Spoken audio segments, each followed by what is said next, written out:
Hello, what's up guys, welcome to my new brand video. Today in this video I'm gonna show you how to fix unable to activate touch ID on this iPhone. When you have to set your touch ID on your iPhone but you have facing this error again and again. So how can fix this error within 2 minutes? So you have to watch this video and solve your problem. First of all, go back to your home screen.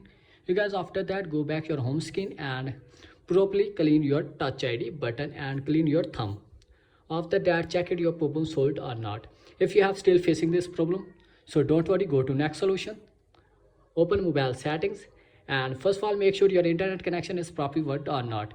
If your internet connection is not properly worked, so just connect your Wi-Fi device and getting a strong internet connection. After that, check it your problem solved or not. If you have still facing this problem, so don't worry guys, go to next solution. Go back home screen. Again open mobile settings and scroll down, you can see journal. So just tap on your journal and tap on your software update and make sure your software update is available or not.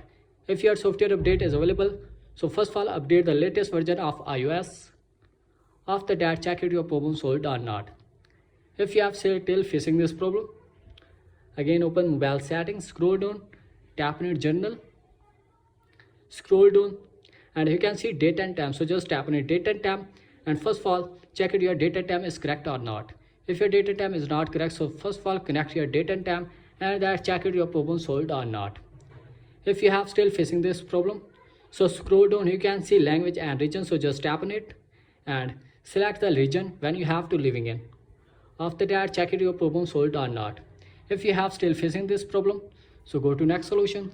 Open mobile settings, tap on your journal, scroll down, you can see transfer and reset iPhone. So just tap on it, transfer and reset iPhone, reset and tap on it, reset all settings and put your iPhone passcode and complete the next process and that check it your problem 200% solved.